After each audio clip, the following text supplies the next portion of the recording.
My name is Pelham Rowe, and on behalf of CTG Intelligence, it's a great pleasure to welcome you to the 7th Annual Executive Security and Close Protection Technology Forum in person here at the Grand Connaught Rooms. It's a great pleasure to see you back. I know many of you have very kindly supported our virtual series these past 2 years, of which we have done 46 on a vast variety of topics and geographies. So it's wonderful to put faces to the name and get to know everyone here in person. This being the 7th iteration, of course, we are really pleased to see people here who have been to number 1 and all the way through to people for whom today is their first event with us. So you're all very, very welcome. We have a really action-packed agenda today, but I'd like to draw your attention to our very kind supporters, without whom we couldn't do any of this. We're very pleased to have Arna Consulting Group as our post-event drinks reception sponsor. We are very pleased to have QCC Global as our exclusive TSCM partner, and we're very pleased for the kind support of our innovation partners and exhibitors, Constella Intelligence, Crisis 24, Enablement Advisors, Germa Communications, KnowBe4, Optimal Risk, Platinum Oak Limited, Polaris Operations, Samaritan Protective Services, and Secure Ground Transportation.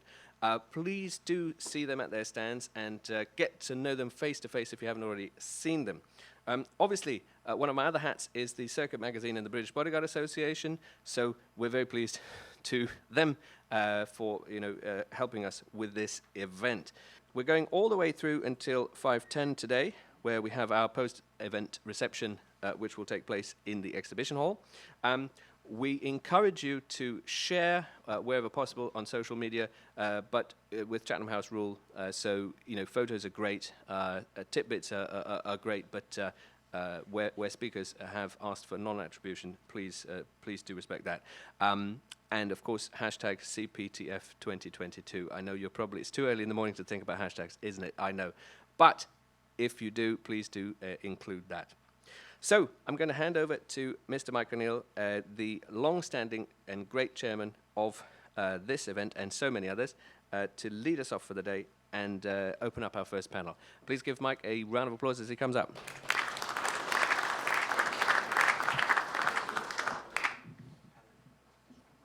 All right, thanks, Pelham. I think long-standing means old, but there we go. It's great to see a lot of the familiar faces, a lot of new faces, some people I met yesterday evening for the first time. So I'd echo Pelham's comments about it's great to be back in the room, meeting people face to face again. I think we've all been fairly resilient in the way that we've dealt with things online. And last year's online conference started about 9 in the morning and finished about 10 at night. So it's good to be back in the room, I think. So anyway, without any more ado, I'm going to introduce our first panel. We've got Prasan Dixit, who's Head of Corporate Security for Fidelity Investments. We've got Darren Carter, who's Head of Security for Edwardian Hotels. We've got Richard Brooks, who's the Regional Security and Safety Manager for LVMH. And we've got Dawn Holmes, who's a security consultant, very well known, most of them to you by now, I would have thought. So the first panel is we're looking at where are we, the 5-year plan, what's happening as we come out of COVID, hopefully. So the first question I would put to the panel, and I will start with Paul at this end, is where were we with security before COVID and at the last conference 3 years ago now? Oh, sorry, I was on mute. Sorry. So for those who don't know me, I'm Paul Winstanley. I'm security manager at EMEA at the Lego Group. So I think, there's been some fundamental shifts, Mike, in the way that we work, for sure. I think for us in the Lego Group, the realization actually that we can be more effective in a work from home model is real. Prior to the lockdown, I would say that we were almost certainly strong face-to-face operations type focus. COVID has shifted the risk landscape, I think, slightly, and therefore that's driven different conversations for us in the Lego group with different functions. And we're looking at how we protect our people more and in a different way. Plus, we've become more efficient in terms of video conferencing, managing projects, etc., etc. And we've become a lot more less focused on face-to-face interaction being the key that unlocks good engagement and driving security programs.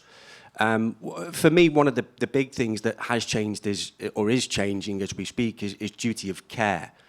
So we're now almost, in the corporate world anyway, we're now almost a globally dispersed work from home community. So my fundamental question to duty of care is, which has always been historically, starts when the employee commutes into the office, sits down at their desk, does their work and goes home. They leave the office, duty of care stops there. Well, that's not the case anymore. There's now different threats. There's now everybody sat at home. There's mental wellness and well-being. But also actually sitting in the home presents different physical risks for the employee as well. So I think we're looking at a shift in duty of care. I think we're really yet to see the concrete outputs from that. But certainly in the Lego group, in our corporate security team, we're quite close to HR on this and cyber, and figuring out how we come together and provide a more robust work from home support package for employees. I'll kind of stop there, but because I think it's an open question that can go on and on. But I'll stop there. Thanks, Paul. Dawn, would you? One of the things I'm interested in, there's been a lot of big organisations that have reduced their estate and their footprint. One, because it was very expensive to keep these places open. And there was talk of more use of flexible meeting spaces, your WeWork and those kind of areas. And the security risks that come with that, trying to manage kind of, internal Chinese walls within an organisation where meetings might actually be all over the city as opposed to all over an office, is something that security managers need to understand, embrace, learn kind of, what the organisation is planning to do in regards to that, and be part of those conversations. Thanks, Dawn. Richard. Yeah, thanks, Dawn. So from a luxury retail perspective, I would say pre-pandemic, we were very much on a traditional course from a security perspective. From a physical security and a management perspective, the risks we face were what you'd expect. I think what the pandemic has done, it's changed everything on all fronts in the sense of, yes, the work from home.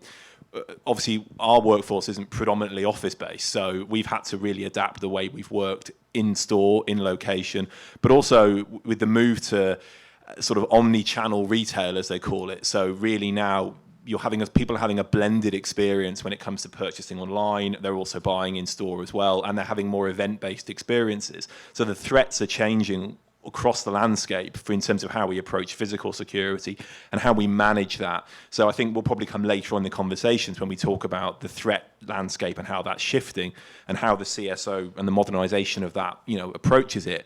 But for me, it's really looking at how the landscape in total, from supply chain right the way through to hiring, right the way through to the day-to-day working and how that looks and how everyone communicates and works within that. So for sure, it's ever-changing, and I think we are going to see some permanent changes.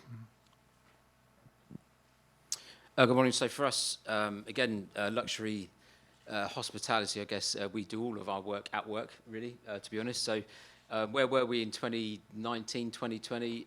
It was pretty full on, actually. It was running at 1,000,000 miles an hour.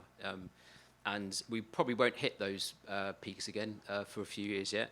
But what this has taught us, actually, is whilst it was hugely impactful for hospitality, and many of you guys will know as you travel through your glamorous lifestyle that you have traveling the world, we had this kind of fear factor that people, as the world was resetting, that people wouldn't want to return to this lap of luxury, that it was back to basics. But as we come out of various lockdowns, we saw quite the opposite, actually. The world went insane for us. But what it has done for us is enabled us to reconnect really at a raw level with a lot of our key business partners, so those that needed to continue to stay in hotels.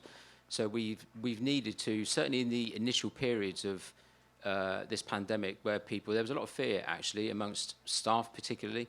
So it actually built a lot of resilience in people in maintaining operations to enable businesses that needed to, and governments that needed to, foreign governments that needed to stay. So it actually taught us a lot about the people that work with us and come to stay with us. And coming out of it now, we're still not reset, but there's a lot of positive feel about the UK, particularly London, this coming year, particularly around Northern Europe. But there are other questions on this panel that will deal with much bigger issues, I think. Thanks, Darren. Preston, over to you. I think there are 2-3 aspects. First aspect is a total shift of mindset globally. Lots of people who were not prepared with technology, they were caught on wrong foot. But different businesses who were really ready and futuristic in terms of their approach, their strategy and goal settings, they were quite ahead. In fact, they have grown and they have taken over many other companies' businesses. So that is one. Second thing is, earlier, all the support functions like security, risk, business continuity, safety, all these aspects, especially technology, they were a support function. But now they are the core function. And the barriers between different segments of the business and leadership, management have gone down because everybody is connecting with them, and they are the front, they are the front, they were at the front footing the guard, in terms of creating opportunities for the business to be in an environment where they can work. And one aspect is when everybody was sitting at home, these key functions were at the front face, they were going and making things happening. So I think staying relevant has demonstrated in and out throughout the pandemic. And now the good thing is we have a step in the C-suite directly.